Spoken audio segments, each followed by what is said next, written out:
الرحمن الرحیم۔ السلام علیکم۔ تاریخ کی کتابوں میں امام صاحب کی ذہانت و ذکاوت اور فہم و فراست کی بہت سے حیران کن واقعات مذکور ہیں۔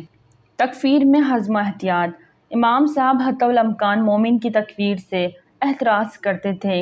امام صاحب کا مسلک تھا اگر کسی مسلمان میں کفر کے 99 وجوہات ہوں اور صرف ایک وجہ ایمان کی موجود ہو تو اس کو ترجیح دی جائے گی اور ممکن حد تک مومن کے فعل کی تعویل کی جائے گی۔ چنانچہ امام صاحب کے مختلف سوانح نگاروں نے یہ واقعہ لکھا ہے کہ ایک شخص امام صاحب کی مجلس میں حاضر ہوا اور عرض کیا کہ ایک شخص اپنے آپ کو مسلمان ظاہر کرتا ہے، اس کے باوجود وہ جنت کی خواہش نہیں رکھتا، جہنم سے ڈرتا نہیں، مردہ کھاتا ہے، بلا رکوع سجدے کی نماز پڑھتا ہے، اس چیز کی شہادت دیتا ہے جسے اس نے دیکھا تک نہیں، حق بات کو ناپسند کرتا ہے، رحمت خداوندی سے دور بھاگتا ہے اور یہود و نصارہ کی تصدیق کرتا ہے۔ بظاہر یہ سب وجوہات کفر ہے جو اس شخص میں موجود ہے۔ اس کے بارے میں آپ کی کیا رائے ہے؟ جس شخص نے یہ سوال کیا وہ امام صاحب سے بغض رکھتا تھا۔ آپ نے پوچھا، تم ان سوال کا حل جانتے ہو؟ اس نے کہا، نہیں، لیکن یہ بہت بری چیز ہے۔ امام صاحب نے اپنے شاگردوں سے پوچھا، اس شخص کے بارے میں تم لوگوں کی کیا رائے ہے؟ ان سب نے ایک زبان ہو کر کہا، جس شخص کی یہ صفات ہو وہ بدترین انسان ہے۔ امام صاحب نے فرمایا، میرے نزدیک وہ شخص اولیاء اللہ میں سے ہے۔ سائل کو حیرت ہوئی تو امام صاحب نے فرمایا، سنو، تمہارا یہ کہنا ہے کہ جنت کی آرزو نہیں رکھتا اور جہنم سے نہیں ڈرتا، اس کا مطلب یہ ہے کہ یہ شخص جنت کے مالک کی آرزو رکھتا ہے اور جہنم کے مالک سے ڈرتا ہے۔ تمہارا یہ کہنا ہے کہ مردار کھاتا ہے، اس کا مطلب ہے کہ وہ مچھلی کھاتا ہے۔ تمہارا یہ کہنا ہے کہ بلا رکوع و سجدہ کی نماز پڑھتا ہے، اس کا مطلب ہے کہ جنازے کی نماز پڑھتا ہے۔ تمہارا یہ کہنا ہے کہ حق کو ناپسند کرتا ہے، اس کا مطلب ہے کہ وہ شخص زندگی کو پسند کرتا ہے تاکہ اللہ کی خوب اطاعت کر سکے اور موت کو ناپسند کرتا ہے جبکہ موت حق ہے۔ تمہارا یہ کہنا ہے کہ فتنے کو پسند کرتا ہے، اس کا مطلب یہ ہے کہ مال اور اولاد کو پسند کرتا ہے۔ اللہ تعالیٰ نے فرمایا، انما اموالکم و اولادکم فتنۃ۔ تمہارا یہ کہنا ہے کہ رحمت سے بھاگتا ہے، اس کا مطلب یہ ہے کہ وہ بارش سے بھاگتا ہے۔ اور تمہارا یہ کہنا ہے کہ یہود نصارہ کی تصدیق کرتا ہے تو وہ یہود کے اس اور نصارہ کے قول کی تصدیق کرتا ہے جو کہ عین ایمان ہے۔ یہ سن کر وہ آدمی کھڑا ہوا اور امام صاحب کی پیشانی کو بوسہ دیا اور کہا کہ آپ نے حق فرمایا، میں اس کی گواہی دیتا ہوں۔ رافضی نے توبہ کر لی اور شنیع حرکت سے باز آ گیا۔ کوفہ کا ایک رافضی حضرت عثمان ذو النورین کے خلاف بکواس کرتا تھا، کبھی انہیں کافر کہتا اور کبھی یہودی۔ امام صاحب کو خبر ہوئی تو دفاع صحابہ میں تڑپ اٹھے اور جب تک اس سے ملاقات نہ کر لی بے چین رہے۔ آخر اس رافضی کے پاس تشریف لے گئے اور بڑے ادب و محبت اور نرمی سے کہا، بھائی، میں تیری لخت جگر بیٹی کے لیے فلاں صاحب کی طرف سے منگنی کا پیغام لایا ہوں۔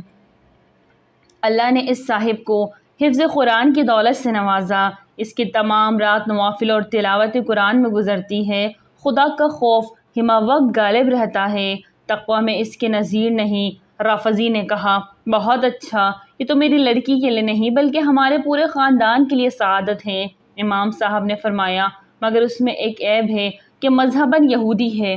رافضی کا رنگ بدل گیا اور جھلا کر بولا، کیا میں اپنی لڑکی کی شادی یہودی سے کر دوں؟ تب امام صاحب نے فرمایا، بھائی، آپ تو اپنی لخت جگر کو ایک یہودی کے نکاح میں دینے کو تیار نہیں تو حضور نے اپنے نور دل کے دو ٹکڑے، دو بیٹیاں، حضرت عثمان جو آپ کے گمان میں یہودی تھا، کو کس طرح دے دیا؟ امام صاحب کا یہ ارشاد رافضی کی تنبیہ اور ہدایت کا باعث ہوا۔ وہ اپنے لیے نادم اور پشیمان ہوا اور خلوص دل سے توبہ کر کے ہمیشہ کے لیے ایسی حرکتوں سے باز آ گیا۔ ایک عجیب و غریب تدبیر۔ امام طحاوی نے لیث بن سعد سے روایت کی ہے کہ میں امام صاحب کا ذکر سنتا تھا، پھر مجھے امام صاحب کو دیکھنے کی تمنا ہوئی۔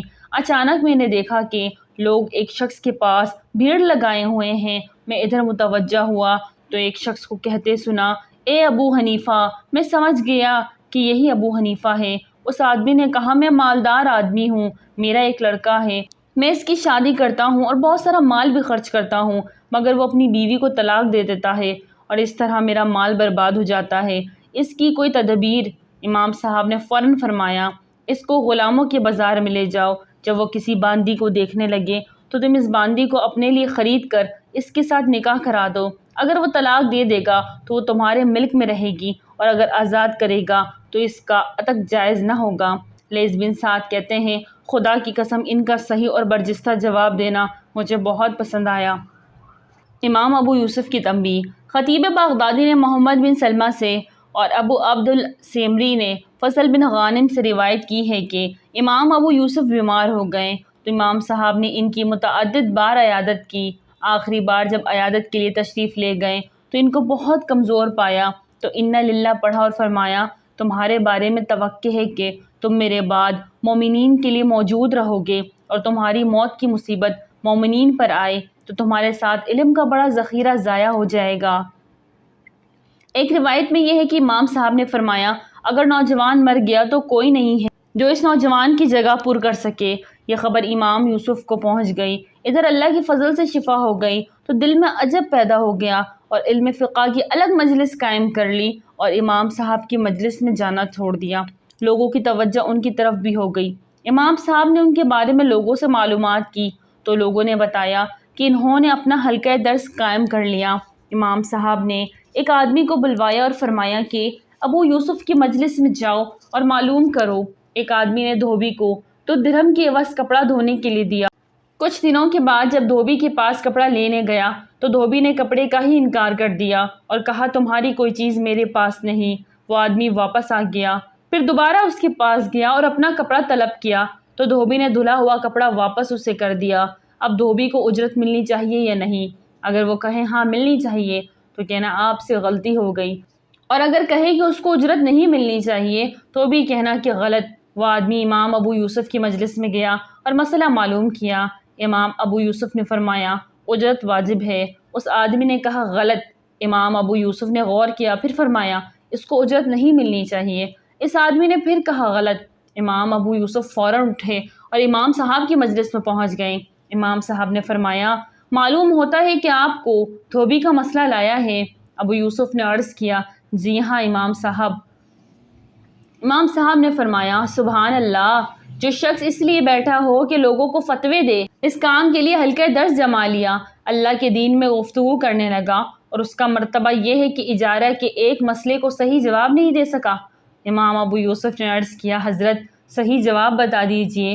امام صاحب نے فرمایا اگر اس نے دینے سے انکار کے بعد دھویا تو اجرت کا استحقاق نہیں، کیونکہ اس نے اپنے لیے دھویا، اور اگر غضب سے پہلے دھویا تھا تو اس کو اجرت ملے گی، اس لیے اس نے مالک کے لیے دھویا تھا۔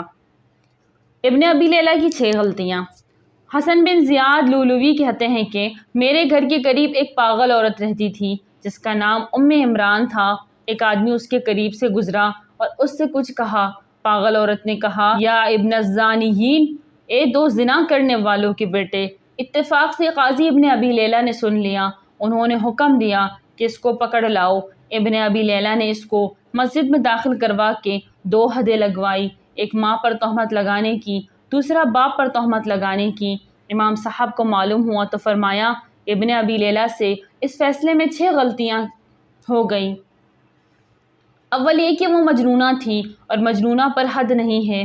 دوسری مسجد میں حد لگوائی اور حدود مسجد میں نہیں لگائی جاتی۔ تیسری غلطی یہ کہ اسے کھڑی کر کے حد لگائی جبکہ عورتوں پر حد بٹھا کر لگائی جاتی ہے۔ چوتھی یہ کہ اس پر 2 حدیں لگوائیں جبکہ مسئلہ یہ ہے کہ اگر کوئی پوری قوم پر بھی تہمت لگائے تو اس پر ایک ہی حد لگائی جاتی ہے۔ پانچویں غلطی یہ کی کہ حد لگانے کے وقت اس عورت کے ماں باپ موجود نہیں تھے، حالانکہ ان کا حاضر ہونا ضروری تھا۔ چھٹی غلطی یہ کی کہ دونوں حدوں کو جمع کر دیا، حالانکہ جس پر 2 حد واجب ہو جب تک پہلی خشک نہ ہو جائے دوسری نہیں لگا سکتے۔ یہ فتویٰ ابن ابی لیلہ تک پہنچ گیا۔ انہوں نے امیر سے شکایت کر دی۔ امیر نے امام صاحب کو فتویٰ دینے سے روک دیا۔ اس کے کچھ دنوں کے بعد امیر کوفہ عیسیٰ بن موسیٰ کو کچھ مسائل پیش آئے۔ امام صاحب سے وہ مسائل پوچھے گئے، آپ نے جواب دیا۔ یہ جواب امیر کو پسند آیا۔ اس کے بعد اس نے امام صاحب کو اجازت دے دی۔ امام صاحب اپنے مسند درس پر رونق افروز ہوئے۔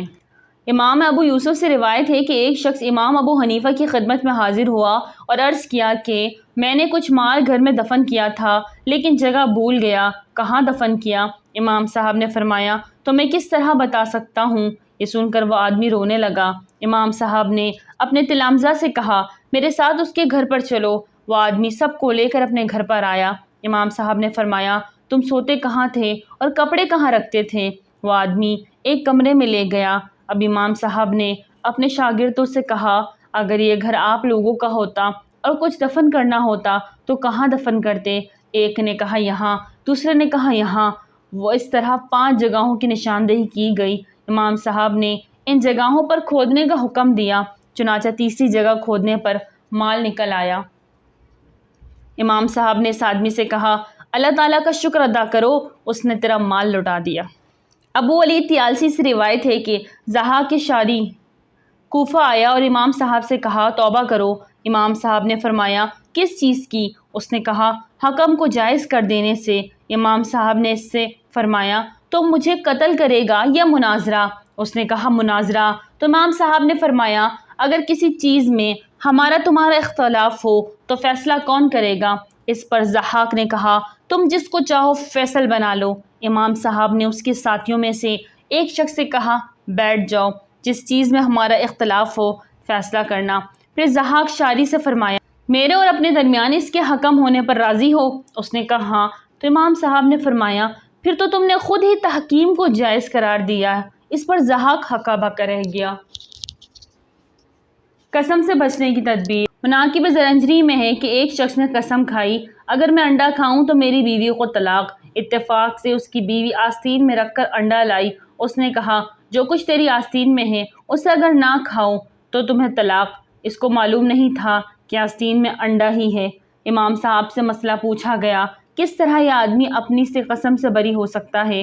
امام صاحب نے فرمایا، انڈے مرغی کے نیچے رکھ دی جائے، جب بچہ نکل آئے تو ذبح کر کے بھون کر کھا یا پکا کر شوربہ پی لے تو حانث نہ ہوگا۔ اس طرح جو کچھ آستین میں تھا اسے کھا لیا، کھول اور چھلکے کا اعتبار نہیں، اس لیے یہ کھائے نہیں جاتے۔ حسن تدبیر کی بہترین مثال۔ ابو بکر محمد بن عبداللہ نے روایت کی ہے کہ لولوی قبیلے کے چند لوگ کوفہ آئے، ان میں سے ایک کی بیوی بہت خوبصورت تھی۔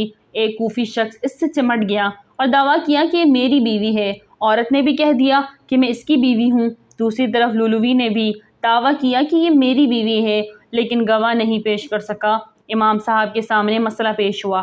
امام صاحب قاضی ابن ابی لیلہ اور دیگر علماء کو ساتھ لے کر وہاں گئے اور کچھ عورتوں کو حکم دیا کہ لولوی کے خیمے میں جائیں۔ جب عورتیں قریب گئیں تو لولوی کے کتے نے حملہ کر دیا۔ عورتیں واپس ہو گئیں۔ پھر امام صاحب نے اس عورت کو لولوی کے خیمے میں جانے کا حکم دیا۔ جب وہ عورت قریب گئی تو کتا اس کی چاروں طرف دم ہلا ہلا کر گھومنے لگا۔ امام صاحب نے فرمایا، حق ظاہر ہو گیا۔ تب عورت نے بھی اعتراف کر لیا اور مرد کے سامنے جھک گئی۔ ناظرین، ویڈیو اچھی لگے تو لائک کر دیں، چینل کو سبسکرائب کر دیں اور دعاؤں میں یاد رکھیں۔ السلام علیکم۔